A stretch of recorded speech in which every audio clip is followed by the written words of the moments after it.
श्री स्वामी समर्थ। आजच्या व्हिडिओमध्ये आपण तिरुपती बालाजी आणि देवी पद्मावती यांच्या दैवी विवाहाची आणि कुबेराच्या कर्जाची अद्भुत कथा पाहणार आहोत। व्हिडिओ शेवटपर्यंत नक्की पहा। प्राचीन काळी एकदा विश्वाच्या कल्याणासाठी ऋषीमुनींनी एका महायज्ञाचे आयोजन केले होते। यज्ञाची तयारी पूर्ण झाली, परंतु यज्ञाचे फळ आणि पहिली आहुती कोणाला अर्पण करावी, म्हणजेच ब्रह्मा, विष्णू आणि महेश या त्रिदेवांमध्ये सर्वश्रेष्ठ कोण, हा पेच निर्माण झाला। या ठिकाणी प्रश्नाचे उत्तर शोधण्यासाठी महर्षी भृगू यांनी निवड करण्यात आली। भृगू ऋषी सर्वप्रथम ब्रह्मदेवाकडे आणि नंतर कैलासावर भगवान शंकराकडे गेले, परंतु दोन्ही ठिकाणी त्यांचा योग्य तो सन्मान झाला नाही। उलट त्यांना अपमानाचा सामना करावा लागला। शेवटी अत्यंत संतापलेल्या अवस्थेत भृगू ऋषी वैकुंठात पोहोचले। तिथे भगवान विष्णू शेषशय्येवर विश्रांती घेत होते आणि देवी लक्ष्मी त्यांचे चरण दाबत होत्या। आधी संतापलेल्या भृगूंना वाटले की विष्णू मुद्दाम आपल्याकडे दुर्लक्ष करत आहेत। या रागाच्या भरात त्यांनी भगवान विष्णूंच्या वक्षस्थळावर जोरात लत्ता प्रहार केला। या प्रहाराने विष्णू जागे झाले, पण रागवण्याऐवजी त्यांनी अत्यंत नम्रतेने ऋषींचे पाय धरले आणि म्हणाले, महर्षी, माझी छाती वज्रासारखी कठोर आहे, पण तुमचे पाय तर अत्यंत कोमल आहेत। तुम्हाला दुखापत तर झाली नाही ना?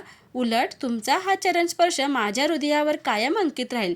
विष्णूंची ही सहनशीलता पाहून भृगू भारावून गेले आणि त्यांनी विष्णूंना सर्वश्रेष्ठ घोषित केले। परंतु या घटनेने माता लक्ष्मीच्या स्वाभिमानाला मोठा धक्का बसला।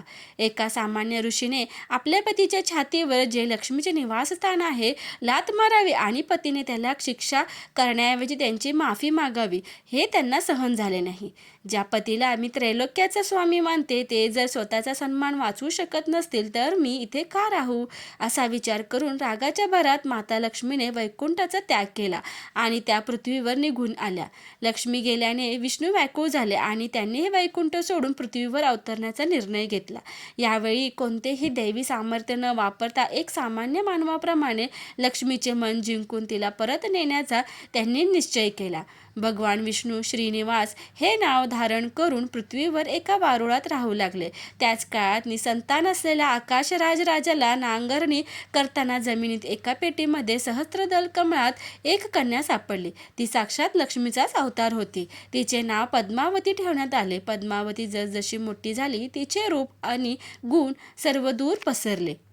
एक दिवशी पद्मावती वनात सख्यांसोबत फुले वेचण्यासाठी गेली असता तिथे श्रीनिवासांचे आगमन झाले। तिथे एका पिसाळलेल्या हत्तीपासून पद्मावतीचे रक्षण करण्यासाठी श्रीनिवास धावून आले।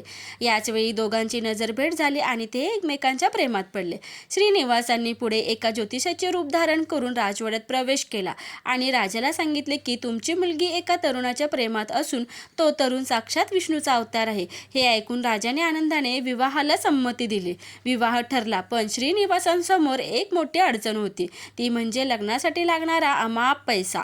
लक्ष्मीने त्याग केल्यामुळे ते धनहीन झाले होते। यातून मार्ग काढण्यासाठी त्यांनी धनपती कुबेराचे आवाहन केले। श्रीनिवासांनी कुबेराकडून लग्नासाठी अफाट सुवर्णमुद्रा कर्ज म्हणून घेतल्या, पण हे कर्ज घेताना त्यांनी एक अट मान्य केली। त्यांनी सांगितले, हे कुबेरा, मी हे धन कर्ज म्हणून घेत आहे। ब्रह्मदेव आणि भगवान शंकर या ऋणाचे साक्षीदार असतील। कलियुगात पृथ्वीवर माझी पूजा व्यंकटेश्वर किंवा बालाजी म्हणून होईल। जे माझे भक्त माझ्या दर्शनासाठी येतील, ते मला जे धन श्रद्धेने अर्पण करतील, त्या दानातून मी तुझे व्याज आणि कर्ज फेडत राहीन। कलियुगाच्या अंतापर्यंत हे कर्ज फिटेल। अशा प्रकारे कुबेराच्या धनातून भगवान श्रीनिवास आणि देवी पद्मावती यांचा विवाह अत्यंत थाटामाटात पार पडला। आजही तिरुपतीला जाणारे कोट्यावधी भाविक जे दानकुंडीत टाकतात, ते भगवान श्रीनिवासांना कुबेराचे कर्ज फेडण्यासाठी मदत म्हणून दिले जाते, अशी अढळ श्रद्धा आहे। म्हणूनच तिरुपती बालाजी हे जगातील सर्वात श्रीमंत देवस्थान मानले जाते, जिथे भक्त आपल्या ईश्वराचे देणे फेडण्यासाठी हातभार लावतात। कथा कशी वाटली कमेंट करून नक्की सांगा। व्हिडिओ आवडल्यास व्हिडिओला लाईक, शेअर आणि सबस्क्राईब करायला विसरू नका। धन्यवाद।